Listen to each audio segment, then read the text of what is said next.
Chinese Communist Party tried to generate a new world order. They want a world with freedom of operation. Yeah. And we want a world with freedom of expression.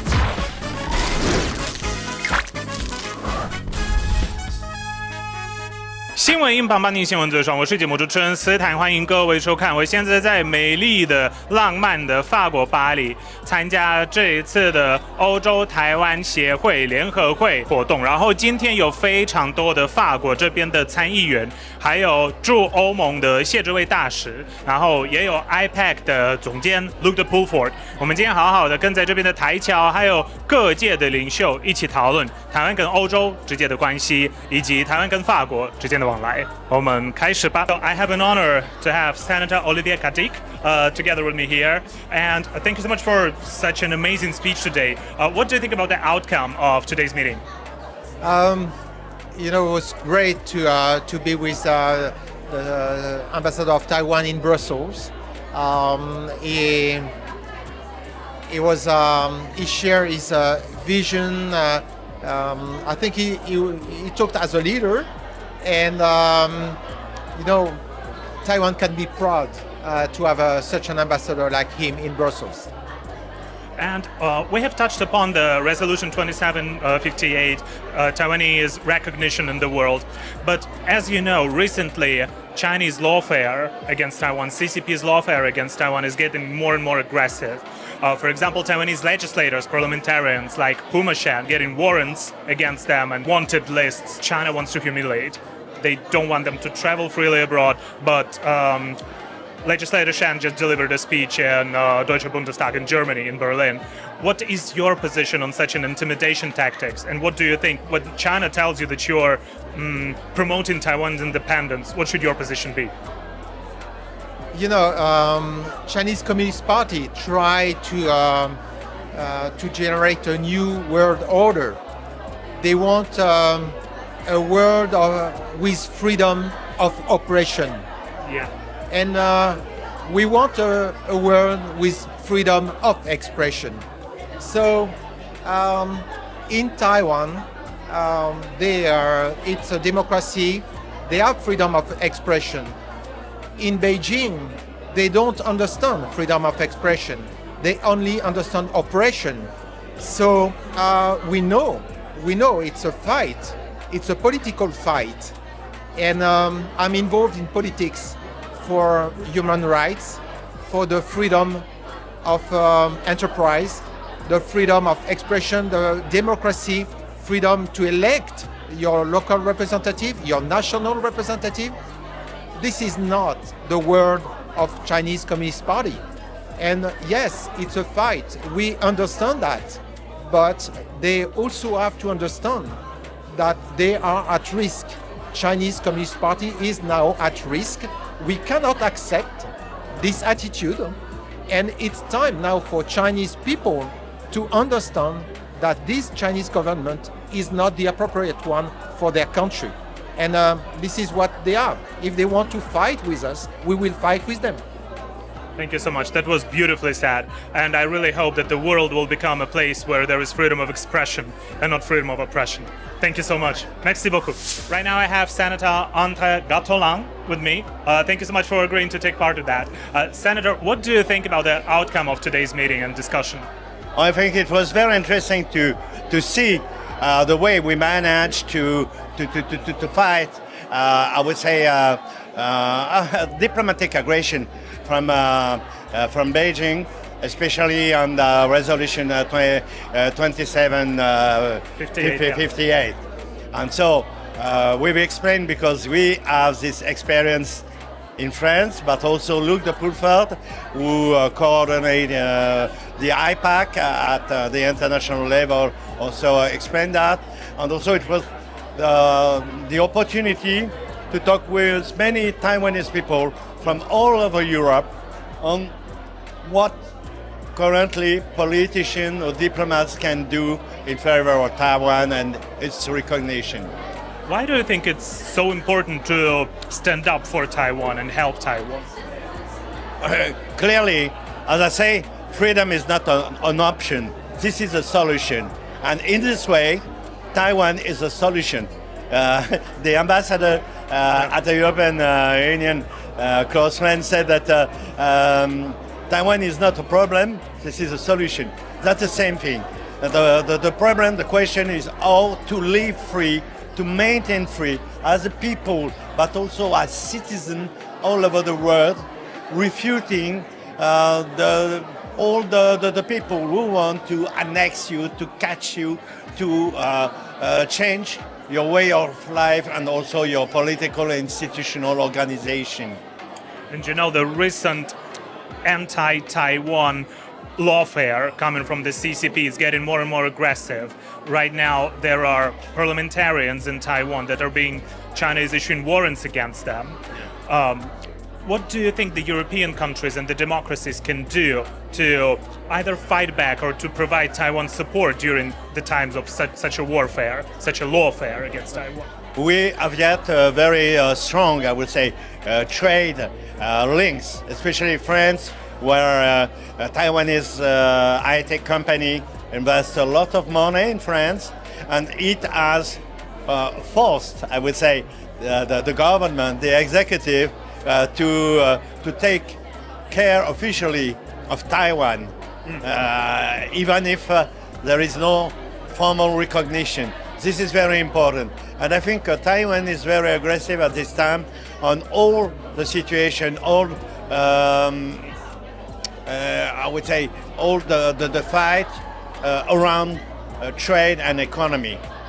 We traditionally consider that the Chinese Communist Party have a free poison: Tibet, Taiwan, Xinjiang, Falun Gong, and pro-democrat Chinese activists. Yeah. But currently, I see clearly that they focus especially on Xinjiang and Taiwan. Xinjiang because due to all the work done against the forced labor, the fact that many companies leave China due to that, because they know that their reputation, public reputation, will be bad. They focus a lot on that. I recently met in Paris someone working on China labor force. He told me he received physical threats due to the job he does on the topic. And for Taiwan, Taiwan is the counter model. You can be very efficient in terms of technology, in terms of economy, and that's exactly the way Beijing tried to recreate a positive image for him. After the pandemic of COVID, their public or international image have been very degraded. And they try to rebuild something as we are the most advanced technological country. And when we compare with Taiwan, even if the two sides are very different, we see that Taiwan is more efficient, and moreover, it's a full democracy. Yeah. And this, for them, is very difficult and complex. There's more and more. During the COVID, there were no official Chinese visitors in France, but they come more and more. And the first question they ask to French people or other Europeans: why don't you love us? What can we do to be more sexy in front of your country? And we see they invest a lot in culture, in museum. Also for, I would say, soft and sharp power, but also to show that they are also a very advanced country, even if in this area they are not at all. They want to control everything. Yeah. So we see this tentative to reattract the Western countries, and it's a pity, but it works a little bit due to the fact that Donald Trump launched this, I would say, tariff war more and more European countries, especially France, where there is an existing, I would say, stupid anti-Americanism. The Chinese use that, say, you know, with us, you can negotiate. They want to divide us. Yeah, they want to divide. They want to divide Europe from the US and also to divide Europe between the different countries belonging to it. Wow. These are dangerous times we live in, but I hope that democracy prevails. And thank you so much for your staunch support for Taiwan. It's a pleasure. Thank you. Merci beaucoup. Bye bye. 那刚好在欧台会，准备一些可爱的台湾的点心。我这边拿了一个车轮饼，然后这车轮饼有2个口味，一个是芋头的，一个是红豆的。我就拿了一个芋头的，然后就很难得在法国你也可以吃到一些台湾的点心，我们咬一口看看。还有奶油，我刚没看到奶油。那芋头也很好吃，超赞的。所以到法国也是可以吃到一些很不错的台湾菜。那么今天的欧台会有非常多的优秀台湾的朋友，也是来自台湾的各个地方嘛。然后其实不只是从法国来的台湾人，也有从英国来的台湾人，也有从波兰来的台湾人，所以我们就是一起帮台湾加油，然后讨论一些就是最近发生的欧洲的事情，无论是政策上的还是文化交流上的。我想请问一下，台湾人在欧洲都在做什么？所以你们可以大概简单的自我介绍，然后为什么到欧洲，然后喜不喜欢，或觉得有什么要改善的地方，或你们的希望。大家好，我是贾小莹，我是台湾人。我这届来台湾倒位人？台湾的南投人。南投人。对。我即摆是伫法国，这届来法国是因为有即个青年的百亿的计划来到遮，就是对即个老师来遮教台语，我的部分是教台语，安尼。多谢老师。好，下一位。你好，我叫叶家军，然后我是陶瓷创作者，然后来这边教学生陶艺。对，这么厉害，为什么会想要到法国？因为法国是艺术之都，这边一定有很多我想看的东西。对。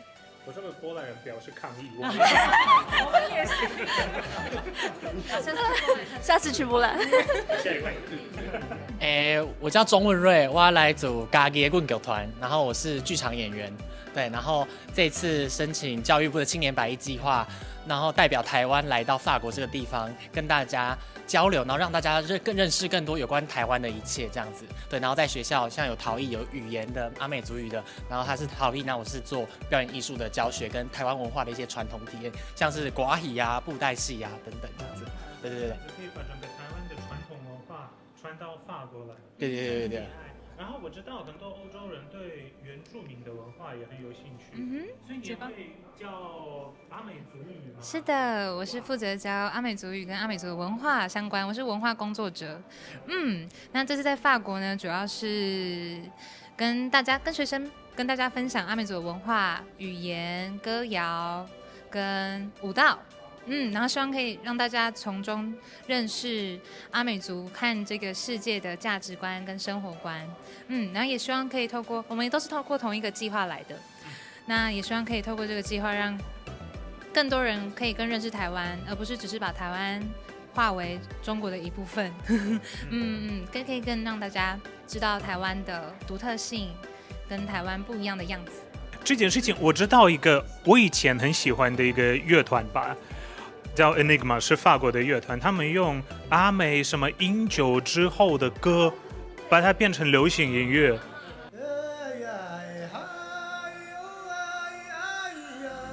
阿美文化跟法国文化这边有个很深的连接，所以其实大家都说欧洲感觉很远，或欧洲人会觉得台湾那么，其实没有啊，很近。像是那个奥运也是啊，然后音乐也是，就是各种的方式都可以建立一些桥梁。对，好棒，谢谢。那最后2位，你好，我是盛恩，然后我已经在欧洲10年，第10年。我之前前7年在法国，然后我以前在法国读书，然后在金融，然后之后在法国的银行业工作，然后现在在伦敦的也是做金融部分相关的东西，然后同时我也是英国的台湾协会的现任的会长这样子，所以这次就是回来巴黎，然后参加我们这边年会这样子。你觉得英国比较好还是法国比较好？当然个人来说，我在法国比较久的时间嘛，所以我当然要说法国会比较好一点，以情感上来说，但是我觉得是不同面向，其实是看你想要追求什么东西啊。譬如说，因为我在金融行业，所以当然在英国会比较多的机会。那当然文化上，我觉得他们两个是非常就是算是蛮相当的一个地方。因为譬如说我本人很喜欢音乐的部分，那音乐它其实在英国或在法国，它的古典音乐啊，或者是歌剧啊这些文化议题上的东西是非常非常有机会的。那我觉得其实以工作来说啦，当然英国给的薪水或者是机会会比较高，那相对来说你的得到的多，你付出的就更高了。所以在法国，其实在工作的时候确实是比较心里轻松一点点，但是口袋也比较轻一点。但是口袋对，身体轻，口袋对也没那么的重。现在是追求另外一方面的东西，没错。OK 对，大家好，所以我叫刘展岳，我是法国国立东方语言文化学院台湾学研究中心的负责人。不好意思，名字很长哦。对所以我在这边其实在透过台湾学在推广台湾的语言，然后就是很感谢教育部有这些计划，让这些台湾的青年可以圆他们的梦。对，这一次也很幸运的遇到一个知名的法国作家。中文名字叫做董尼德，那他这本书叫做《幻想帝国》，它是在台湾已经是有出版的，然后也有一本新的，就是怎么自由的生存，关于台湾的，就是非常的建议大家去看。Thank you so much for agreeing to take part in this interview, and these are fascinating books. What do you think about the outcome of today's meeting? I think it was very instructive, especially that film that was shown about TSMC. That was amazing because it's the full history of this bright company and how young people had a vision how to develop semiconductors, and that TSMC now being the #1 in the world, it's proud of Taiwan. It makes a huge part of the GDP of Taiwan, so it's a big success story. And you have these two fascinating books. Where does your interest in Taiwan comes from? That would be a long story, but telling this short, I learned Mandarin in Taiwan. Okay. 就是80年代的时候，1年我在那边住了1年。In 师大。in 师范大学。Okay. 对，在那边我是从1979年8月份的时候到1980年也是8月份的时候，总共1年。所以 at that time I just realized how Taiwan was more than fascinating. Because people were so gentle with me. I was still quite young. I was coming from the countryside in France. I didn't know anything about Taiwan, but I had really so much interest in learning Mandarin. So that was the first step, and then I went back many times there. Almost each year I go there. I still have very, very good friends there, dating from that period. So you see, friends from more than 40 years. This is real friendship, and this is real Taiwan. Wow. And can you tell the viewers a little bit about these two books? One is about, it's called The Empire of Illusions, right? Yes. And the other one is about Taiwan. So why this title? Illusions is designed by the CCP to fool people, to fool foreigners, and to fool the own population in China. So it's double-folded. One part is about how they keep their population believing in the CCP. Now they have slight problems continuing doing that because there are huge economic problems and also social problems. And the other side is seducing foreigners. And that started with Kissinger when he visited China. That was back in 1971. And he was totally seduced. And that started a long period of so-called friendship between the United States and China. And because of that friendship, China got a lot of help from the American side. Just one step was when they joined the WTO. That was in 2001, January. And this is just because of the help of the United States. So I try to describe how we, the foreigners, were naive. So much naive about what they were aiming to. And what about this? Survive freely? To survive free. To survive free. Yeah, because for me, and I found that in Taiwan, freedom is number one. You can eat, of course. If you die from hunger, that's not too good. But you cannot only eat, you need something else, which is freedom. So freedom of expression, freedom of assembly, freedom of justice, all that is freedom. And freedom is a basic need of any humankind. And I found that in Taiwan. And so the title is because now there is a kind of tense period. They have been observing mainland China for more than 70 years already. But now comes a period of really tensions between the other side of the Taiwan Strait and Taiwan. So they want to remain free. And this is why this is the title of the book. Thank you so much, and thank you for everything that you do. 感谢您，感谢，感谢，感谢。And 台湾加油，台湾加油，台湾加油！非常感谢各位的观看。如果喜欢这种内容的影片，就按赞、订阅跟留言。像赞助的话，在这里跟片下面会有 Patron 跟应援科技这2个网站的连接。我是斯坦，我们下次见，拜拜。